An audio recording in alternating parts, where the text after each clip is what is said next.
दोस्तों, चाय की पत्ती पौधों के लिए बेहद फ़ायदेमंद होती है क्योंकि इसमें नाइट्रोजन का कंटेंट कुछ ज़्यादा ही होता है। तो इसको अगर हमें अपने पौधों पर प्रयोग करना है तो कुछ सावधानियां ज़रूर बरतें। पहली बात तो ये है कि इसे उन पौधों पर डालें जिनकी पत्तियों का महत्व है, जैसे पान का पौधा, तुलसी जी का पौधा, करी पत्ता, इस तरह से जिनमें फ्लावरिंग का महत्व नहीं है। और जिन पौधों में फ्लावरिंग और फ्रूटिंग का महत्व है उसमें इसका प्रयोग आप न करें, और करें तो बहुत ही कम करें, क्योंकि इसको डालने से एनर्जी पत्तियों की तरफ जाती है। उससे क्या होगा ना कि फ्रूटिंग और फ्लावरिंग ये कम हो सकती है। तो इस बात का ध्यान रखें आप कि जिनका पत्तियों का महत्व है, जिन पौधों में पत्तियों का महत्व है, उनमें इसका प्रयोग आपको करना चाहिए। तो वीडियो ये चाय पत्ती पर सेंटर्ड है, तो आप पूरी वीडियो देखें, वीडियो पर बने रहें, तो आपको सारी बातों का ज्ञान हो जाएगा कि क्या सावधानियां बरतनी चाहिए, कैसे इसका इस्तेमाल करना चाहिए। तो चलिए स्टार्ट करते हैं, पूरी वीडियो आप देखें। तो चाय बनने के बाद जब चाय पत्ती बच जाती है तो उसको फेंकना नहीं चाहिए, उसको कलेक्ट करके रख लें इस तरह से। और इसको अच्छी तरह से छान करके और हमें धूप में इसको सुखा लेना चाहिए। तो इसमें आप देख रहे हैं चाय की पत्ती है और अदरक है।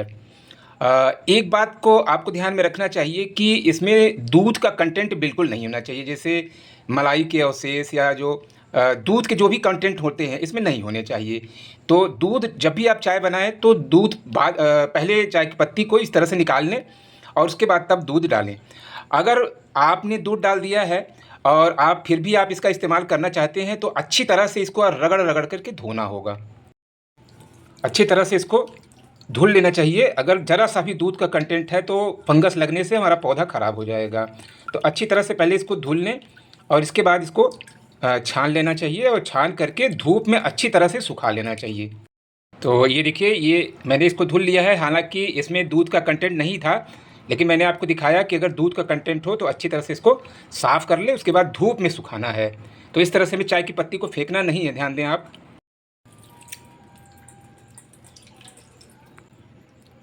तो इस तरह से अच्छी तरह से छान लें ताकि इसमें दूध का जो भी कंटेंट हो वो निकल जाए।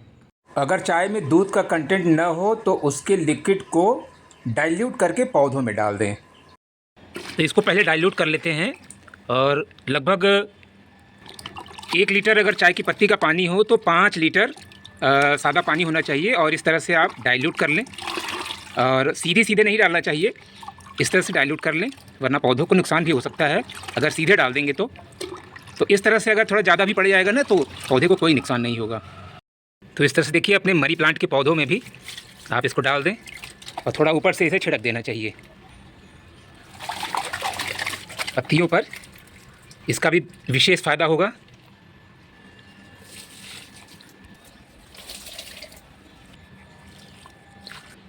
अपने करी पत्ते के प्लांट में भी थोड़ा सा इसको डाल देंगे,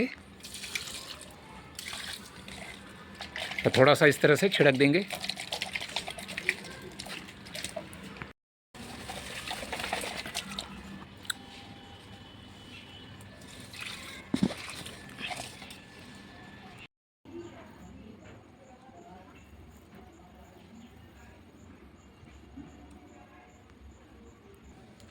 तो पान के पौधे में अगर आपको डालना है तो एक गमले के हिसाब से जितना अमाउंट मैं इस पानी में घोल रहा हूँ ये कटोरे में, तो बस इतना ही आपको घोल करके एक गमले के हिसाब से डाल देना है।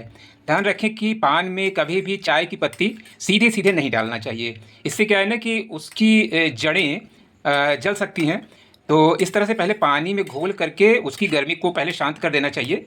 चाय की पत्ती में जो गर्मी होती है, तो इस तरह से ये ठंडा हो जाएगा और इसके बाद हम इसको पूरा का पूरा, ये एक गमले के हिसाब का ये डोज है, आप देख रहे हैं ये इस तरह से। तो एक गमले में आपको इतना डालना है। तो कुछ देर इसको ऐसे ही रहने दें और आप देखेंगे कि इसमें कलर आ जाएगा।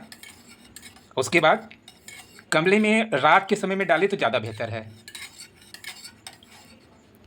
तो ये 1 घंटे इसके रखे हुए हो गए हैं। अब इसको पान के पौधे में डाल देंगे। तो पत्तियों वाले जो भी पौधे होते हैं उसमें इसका प्रयोग करें, जैसे तुलसी का प्लांट है और ये पान का पौधा है। और इससे क्या है ना कि हमारे ये पौधा नाइट्रोजन से भरपूर हो जाएगा और इसमें खूब हरी हरी पत्तियाँ निकलेगी।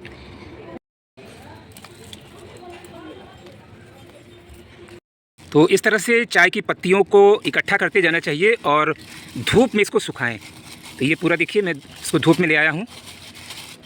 और इसको कभी भी डायरेक्ट आपको नहीं डालना है गमले में, इस तरह से जैसे ये गीला है ना, तो इस तरह से बिल्कुल नहीं डालना है। ध्यान दें आप, इसको अच्छी तरह से सुखा लें छत पर जहाँ पे तेज़ धूप आती हो।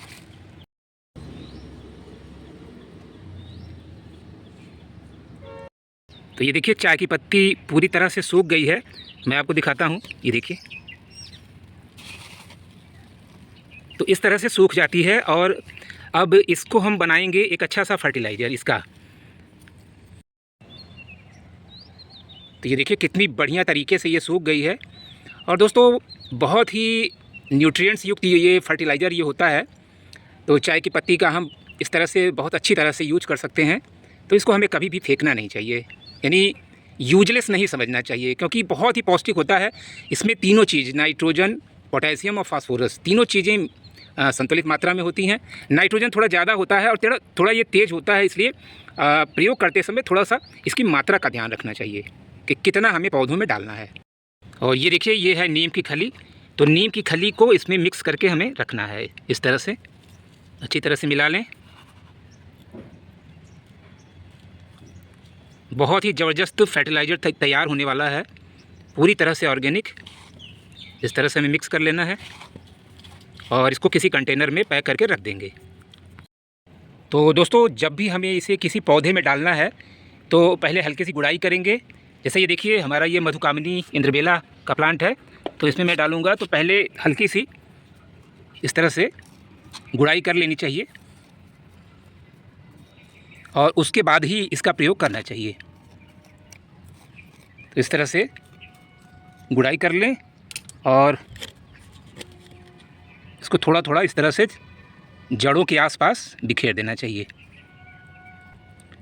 तो एक बार में केवल 2 चम्मच ही आप डालें, एक गमले के हिसाब से, ज़्यादा नहीं देना है। बहुत ही ज़बरदस्त फर्टिलाइज़र है दोस्तों ये। एक गमले में 2 चम्मच के हिसाब से अगर दिया जाए तो ये समझ लीजिए कि ये मिट्टी की जो NPK यानी पोटेशियम, नाइट्रोजन और फास्फोरस तीनों का जो कॉम्बिनेशन है उसको ये पूरा कर देगा।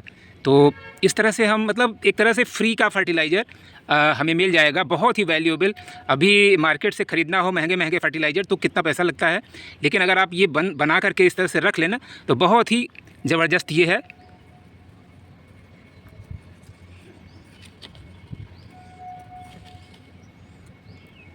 इस तरह से देखिए, बस इसको डाल दें और इसके बाद दोस्तों इसका चमत्कार आप देखें। तो इस तरह से देखिए जो चाय की पत्ती इस तरह से निकलती है ना, तो मैं उसको अपने गमलों में डालता रहता हूँ। तो इन्हीं सब चीज़ का यूज़ करके हम लोग अपनी गार्डनिंग करते हैं। तो फ्रेंड्स ये वीडियो आपको कैसा लगा? अगर अच्छा लगा हो तो लाइक करें, कमेंट करें, शेयर करें ज़्यादा से ज़्यादा। तो मिलते हैं इसी तरह के और भी अच्छे अच्छे वीडियोज़ के साथ, इन्फॉर्मेटिव वीडियोज़ के साथ। तब तक के लिए हैप्पी गार्डनिंग।